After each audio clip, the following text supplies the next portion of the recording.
Thanks, Cathaoirleach. I want to start by stating that the Anti-Austerity Alliance People Before Profit is very happy to co-sign this motion alongside Sinn Féin, Independents for Change, Social Democrats and the other political forces and independents associated with Right to Water.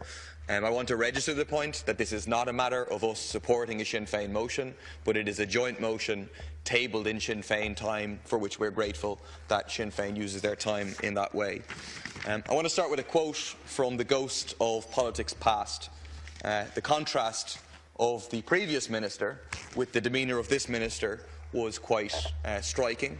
Not that I think there's any difference in the content, but in terms of tone. And it reflects the movement and the knockback that the government has witnessed.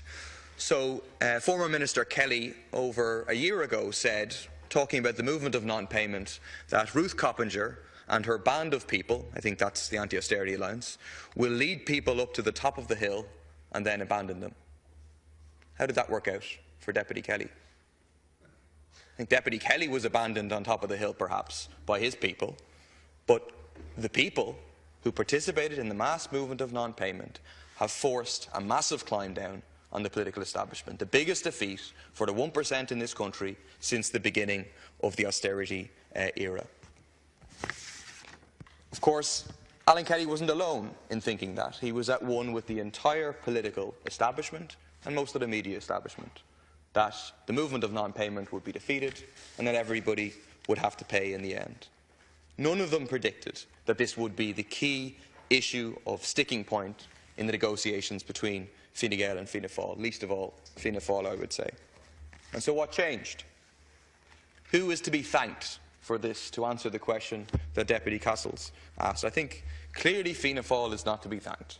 Clearly Fianna Fáil, who introduced water charges into this country, who supported water charges and who have betrayed their election commitment to end water charges on Irish water, they are clearly not to be thanked. I also think, to be blunt, that Sinn Féin is not to be thanked. Sinn Féin, a party who less than 2 years ago said that it wasn't a red line issue for them and whose TDs were paying. So who is to be thanked? The answer does not lie in this chamber.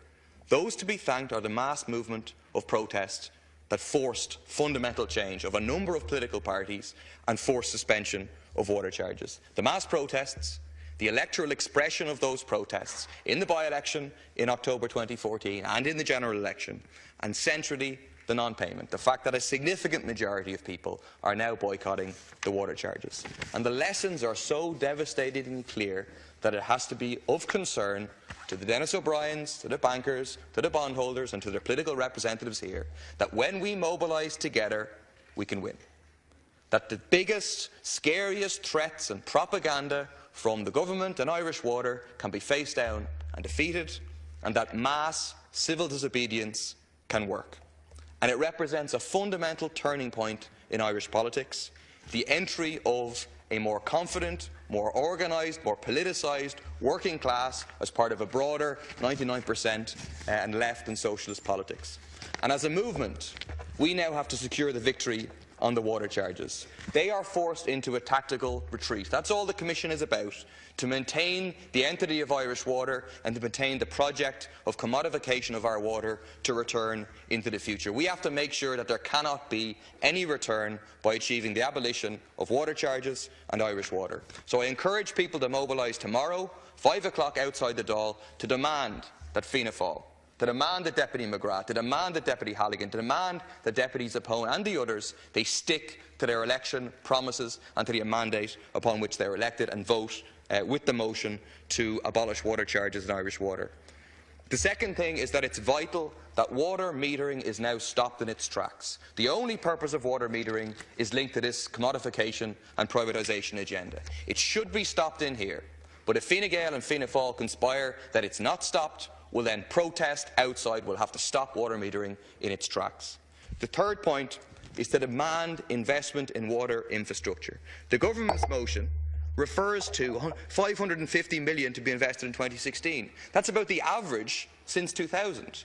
The government is going to deliberately underfund water investment so they can come back to us and say, in 3 years' time, 4 years' time, we told you you needed water charges. Look at the crisis that exists because we haven't invested. Clearly we need water charges. We need to demand investment. And finally, We need to say that nobody should be victimised or should be criminalised or should be jailed for protesting against water charges. I welcome the fact that Sean Doyle and Eamon McGrath today were released from prison. I understand that Anna Harvey is still in prison.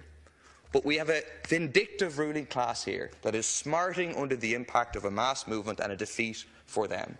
And they're out, in my opinion, to get revenge. You have still very heavy-handed policing of anti-water meter protests taking place. And in my opinion, we also have a ruling class and a 1% that is looking at an era of struggle opening up, not just on water charges, on housing and repeal the 8th Amendment, on the question of wages, and is looking to enhance the power of the state, is looking to normalise the idea of protesters being jailed for being engaged in peaceful protest. It's in the interest of everybody. An injury to one is an injury to all, to demand that all protesters linked to water charges are released, and to demand that all criminal charges relating to anti-water charges protests should now be dropped. You're the Deputy.